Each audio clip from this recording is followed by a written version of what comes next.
गोटे लोकर सुंदर शरीर थी, अति सुंदर शरीर थी,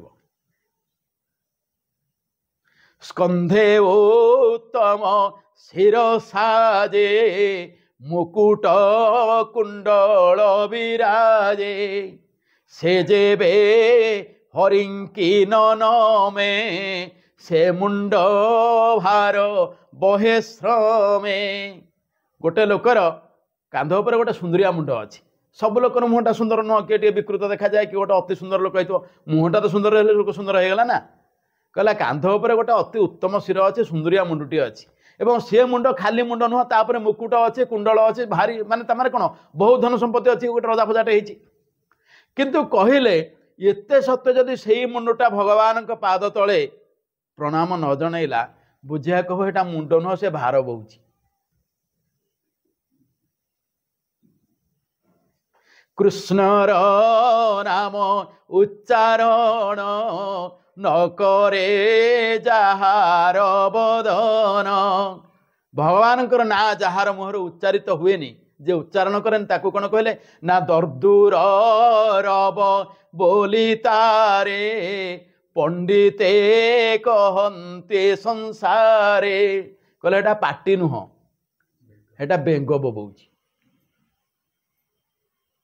जार पार्टी भगवान को ना बाहरलानी से बेंग रड़ी करवा जहाँ से करुच्ची। तापरे कान कान को कहले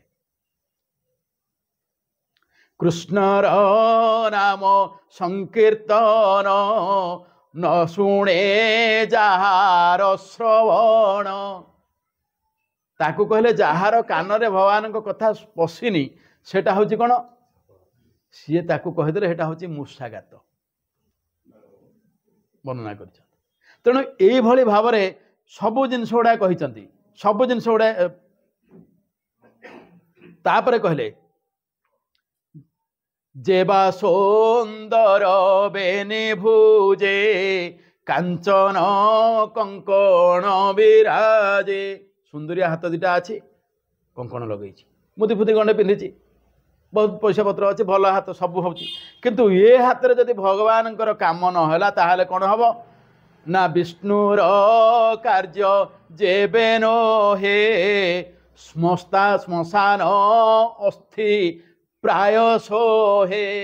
श्मशान में पड़ता हाड़ जहाँ से हाथ से तापरे कहले ये जो आखि आम पाखे अच्छी समस्त आखि अच्छी कहले जो आखि अच्छी से जदि भगवान मूर्ति न देखला ताहले कौन हम ये कहीदे से कथा लोचन बेनी थाऊ मुखे जे हरि मूर्ति न देखे मयूर पुच्छ बोली तारे से अंध संसार सागरे। मयूर पुच्छरे भी आखि भाया दिशुनी कि से कहले से आखि जोड़ाक सेटा अंधटा आखि थी भी से अंध। तेणु ये परीक्षित को कही दिया गला जे सबू अच्छी सुविधा किंतु एगुड़ा को गुरुत्व देले तू एमतिया लोकटे हबू तते जहाँ भल लगुच देखे। जदि भगवान को डाकवा चाहूँ मुक्त हबू 7 दिन पर मरवा पक्का एथिरे सामान्य संदेह नहीं किंतु जदि चाहूँ जे एमती आ जन्म मरण चक्र पड़बुनी भगवान गोटे ना रखाई जनार्दन। जनाना अरि अर्दयति इति जनार्दन। जन शब्दर अर्थ भाविबानी खाली लोक जन ताहाको कहागला जे जार जन्म मृत्यु अच्छी जी अच्छी जी भी जन्म हे पशु हो पक्षी हो मनुष्य हो जी हो जोटा आचार्य शंकर कहले पुनरपि जननं पुनरपि मरणं पुनरपि जननी जठरे शयनम इति संसारे स्फुटतर दोषा कथमिह मानवा तब संतोषा।